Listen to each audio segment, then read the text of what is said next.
आप सभी का फिर से स्वागत है शिक्षा क्रांति के मंच पर। और आज हम वापस आपके सामने एक नए विषय को लेकर उपस्थित हुए हैं। उससे पहले मैं आपसे एक छोटी सी बात साझा करना चाहूँगा। हम हर वर्ष वृक्षारोपण करते हैं। हमने पिछले वर्ष भी वृक्षारोपण किया और आज सुबह हम भ्रमण करते करते हमने अपने वृक्षों का निरीक्षण किया, उनकी देखरेख की और हमने पाया कि 80% उनका सर्वाइविंग रेट है, जिसे जानकर हम बहुत ही प्रसन्न हुए, बहुत ही खुश हुए। और हमें लगा कि हमें अपना काम निरंतरता से और अच्छी तरह से और तेज़ी से करना चाहिए। तो वापस विषय पर आते हुए मेरा प्रश्न सत्येंद्र सर से है, जो कि शिक्षा क्रांति एनजीओ के फाउंडर हैं। सर नमस्कार, आपका स्वागत है। थैंक यू जी। आज के हमारे संवाद का विषय है ओवर थिंकिंग। तो सर इसके बारे में आप क्या कहना चाहेंगे? चेतन जी धन्यवाद प्रश्न पूछने के लिए। ओवर थिंकिंग दिमाग के दस्त हैं। जिस प्रकार से हमें पेट में पेचिश होते हैं और उसी प्रकार से माइंड में डिसेंट्री होती है विचारों की।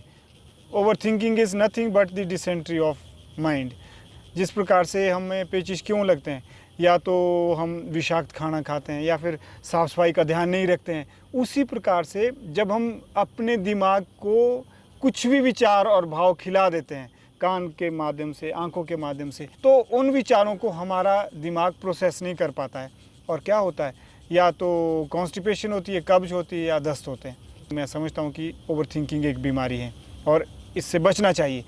तो सर इसके पीछे के कारण क्या है? ओवर थिंकिंग के पीछे का जो कारण मुझे नज़र आता है वो है स्ट्रेस, एंजाइटी और डिप्रेशन।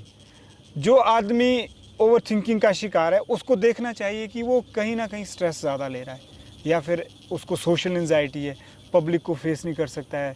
वो पैसिवली तो सोशल मीडिया में घुसा रहता है, पर अब एक्टिवली कुछ बोलना पड़े तो वो डरेगा, या फिर बोलेगा तो लड़ने लड़ाने की बात करेगा, मरने मारने की बात करेगा, तो वो भी एक तरह से सोशल एंजाइटी का शिकार है। तो ओवर थिंकिंग के पीछे स्ट्रेस है, एंजाइटी है और डिप्रेशन है। तो स्ट्रेस, कोई अगर आदमी स्ट्रेस ले रहा है, स्ट्रेस पॉजिटिव भी होती हैं, अच्छी है स्ट्रेस, लेकिन जब स्ट्रेस वो क्रॉनिक बन जाती हैं, अर्थात वो चिरस्थायी बन जाती हैं, स्ट्रेस हद से ज़्यादा ले रहे होते हैं, तो वो ओवर थिंकिंग की ओर मनुष्य को ले जाती है। इसीलिए स्ट्रेस नहीं लेनी है। स्ट्रेस लेनी है पर इतनी नहीं लेनी है कि आप स्ट्रेसफुली हो जाओ। जैसा हम अक्सर कहते हैं कि चीज़ों को सीरियसली लेता हूँ, सीरियस नहीं होता हूँ, जीवन को मज़े से जीता हूँ। तो आपको भी यही करना चाहिए। Take things seriously but don't become serious. जब हम सीरियस होने शुरू हो जाते हैं तो स्ट्रेसफुल लाइफ हो जाती है और फिर एंजाइटी हमें पकड़ लेती हैं, डिप्रेशन हमें पकड़ लेते हैं। और फिर निवारण, ये कारण तो है ओवर थिंकिंग के कारण, मैंने आपको बता दी। निवारण भी इन्हीं कारण में छुपे हुए हैं। कारण है हमारे स्ट्रेस, एंजाइटी, डिप्रेशन। और निवारण क्या है? सबसे पहले कि चीज़ों को सीरियसली लो, सीरियस ना हो तो आपको स्ट्रेस नहीं होगा। दूसरा है सोशल एंजाइटी। अगर आपको है तो आप सोशलाइज करो, वृक्षारोपण करो, सफाई अभियान करो, अपने आप को सामाजिक कार्यों में लगाओ। और तीसरा है डिप्रेशन से दूर रहना, तो आपने एक्सप्रेशन सीखनी है। जिनको आर्ट ऑफ एक्सप्रेशन आता है चेतन, वो कभी भी डिप्रेशन के शिकार नहीं होते हैं। इसीलिए एक्सप्रेशन सीखो और डिप्रेशन को दूर करो। तो यही कारण, यही निवारण है इसके। जैसा हम अक्सर कहते हैं कि दिमाग में कौंधते अनेक विचार, दिल में उमड़ते भाव हजार। अगर हम उनको जस के तस बाहर निकालें तो वे सामाजिक व्यवहार में नहीं होंगे, वे स्वीकार होने लगेंगे। हम टेंशन, एंजाइटी और डिप्रेशन के शिकार, और होने लगेंगे हम दिमाग के अतिसार के शिकार। ओवर थिंकिंग के शिकार। अवसाद की बीमारी के अनेक प्रकार, संवाद ही है सबका एक उपचार। यह सार्वभौमिक ज्ञान है। संवाद में बाहर विवाद की और भीतर अवसाद की समस्या का समाधान है। आप संवाद करो, मजा ले आपको कभी ओवर थिंकिंग हो।